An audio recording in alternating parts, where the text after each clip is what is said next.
I have here at the Glenda and we're going to ask her the ultimate question, if it is worth it here or not. Hi guys, welcome to my channel. This is Eddie Ramirez. Eddie, wow, ang iyong lingkod. And yes, I'm so excited for tomorrow. Hindi lang halata kasi hihinaan ko yung boses ko kasi nga yung mga tao sa kabilang kwarto ay natutulog na kasi it's already quarter to 11 p.m. Yes, natutulog na nga sila. And yeah, I'm going to have my first ever travel vlog for my channel tomorrow, and we're going to visit Hidden Valley in Pinamungahan, Cebu.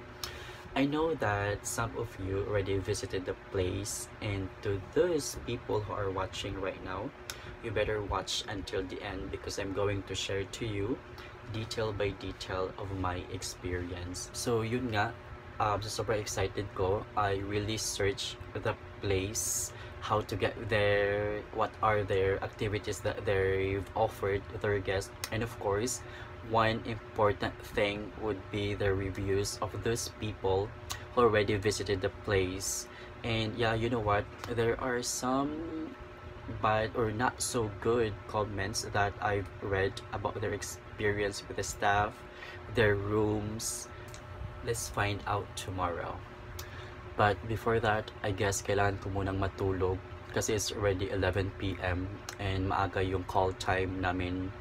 Tomorrow it's 5 a.m. So 11, 12, 1, 2, 3, 4, 5.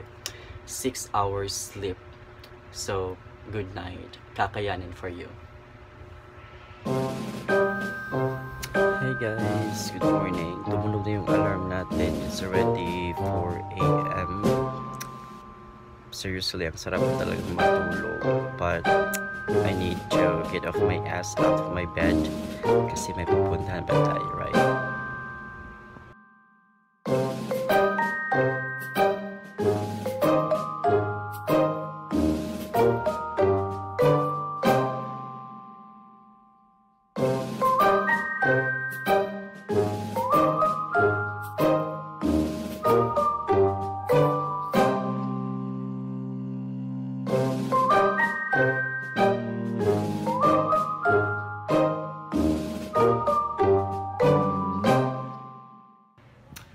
Hi guys, ready na po tayo, so let's go.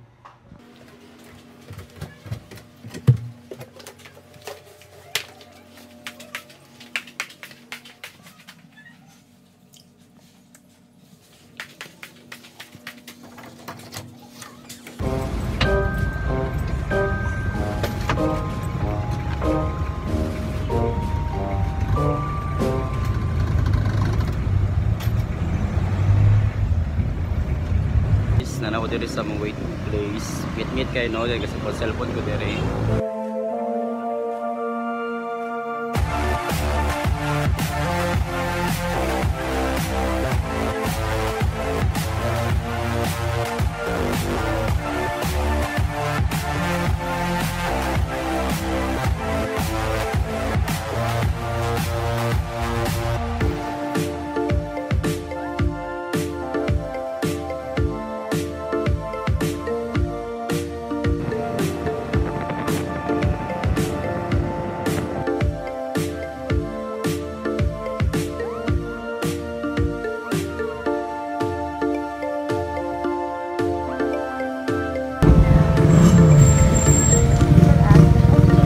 Asda ni Kuya on.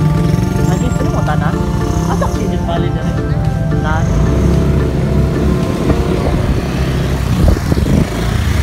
Oh my God, son, so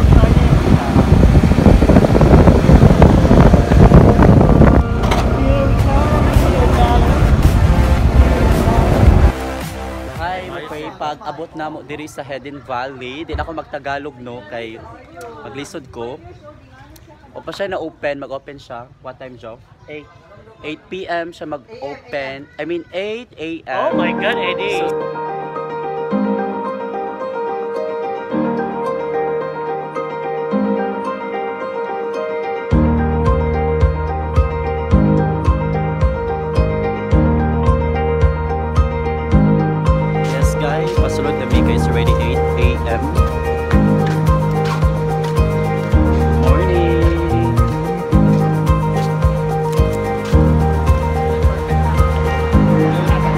guys, muna ilang mga rates sa ilang rooms, cottages, sa pools, mga corkage, and short order.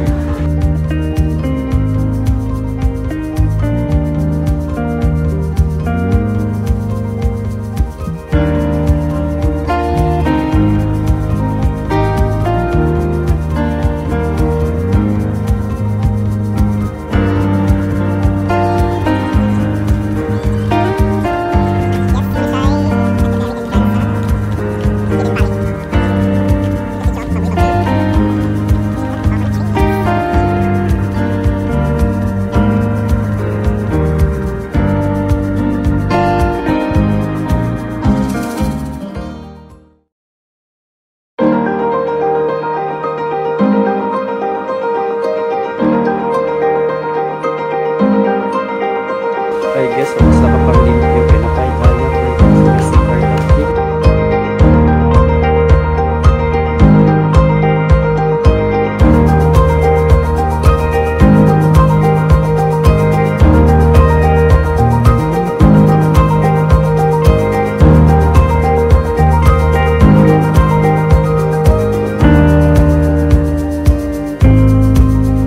Yes, mga ligo na may itry na mo ang lakang wave pool. Let's see.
Hi guys!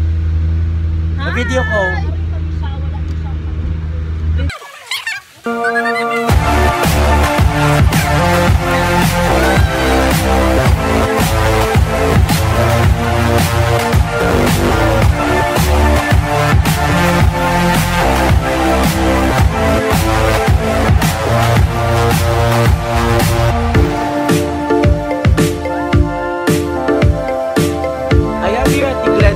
Going to ask her the ultimate question, if it is worth it here or not.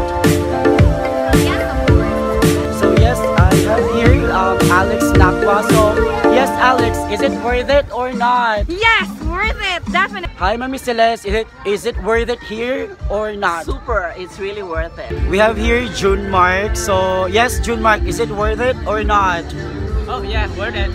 Yes guys, it's very cheap here, it's very affordable, and the place is nice and clean, and it's very peaceful. So, what you're waiting for, visit now.